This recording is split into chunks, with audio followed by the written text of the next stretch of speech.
అన్నమాట. చాలా మహిమాన్వితమైనటువంటి స్థలం. చూడండి, నృసింహ సరస్వతుల వారు ఇక్కడ కొంతకాలం తపస్సు చేశారు అంటేనే చెప్పుకోవచ్చు ఎంత మహిమ కలదు అని. ఆయన పాదం ఇక్కడ మోపాడు అంటే కర్నూలు జిల్లా అంతా కూడా, కర్నూలు వాసులు చాలా అదృష్టవంతులే అని చెప్పాలి. కానీ చాలామంది కర్నూలు వాసులకే ఈ ప్రాంతం గురించి, ఈ ప్రదేశం గురించి తెలియదు. మేము చిన్న ప్రయత్నం అన్నమాట ఈ స్థానం గురించి తెలియాలి అందరికీ అని చెప్పేసి.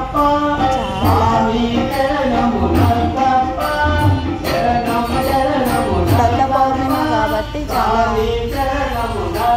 ఇక్కడ ఒక వెలుసుబాటు ఏమంటే, ఇక్కడ మనం వచ్చి మనమే స్వామివారిని అలంకరించుకొని మనమే పూజ చేసుకోవచ్చు మన ఇష్టానుసారంగా.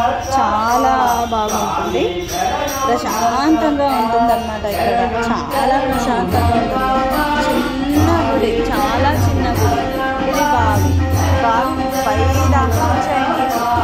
ఆ వైట్గా కనిపిస్తున్నవన్నీ నీళ్ళు అన్నమాట.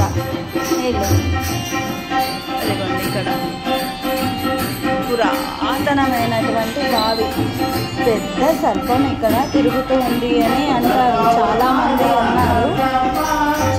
అది కొన్ని వందల సంవత్సరాలది అన్నమాట. అది నృసింహ సరస్వతుల వారు వచ్చినప్పుడు కూడా అది దర్శనమిచ్చిందంట.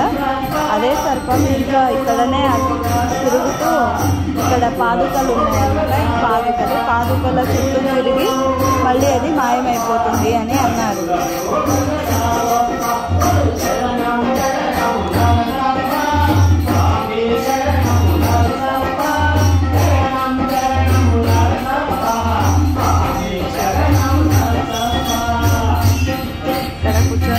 మెట్లకి కూర్చొని హాయిగా తపస్సు చేసుకుంటారు, జపమాల చేసుకుంటారు ఇక్కడ.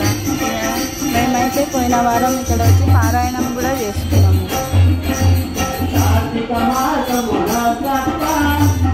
ఇక్కడ కూర్చొని పారాయణం చేసుకోవచ్చు చాలా ప్రశాంతంగా. పౌర్ణమి ఉంటుంది. అలాగే పౌర్ణమి వచ్చినటువంటి మరుసటి సోమవారం, సోమవారం ఇక్కడ చాలా భక్తులతో భజనలు అవి చేస్తారు. థ్యాంక్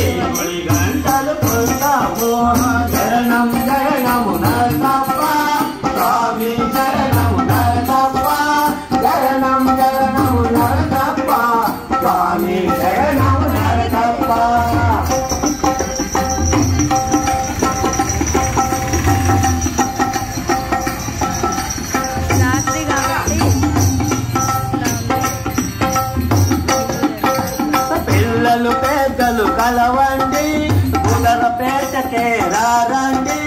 పిల్లలు పెద్దలు కలవండి, ఉదర పేటకే రారండి. బావిలో వెలచిన నరసప్ప భక్తుల కోర్కెలు తీర్చులుగా.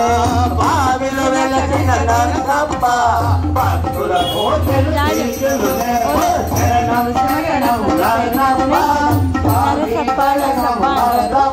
ఆ బావిని నరసప్ప బావి అంటారు. అదే అన్నమాట. థ్యాంక్ యూ అండి. వీడియో నచ్చింది అనుకుంటాను. Thank you. నమస్తే.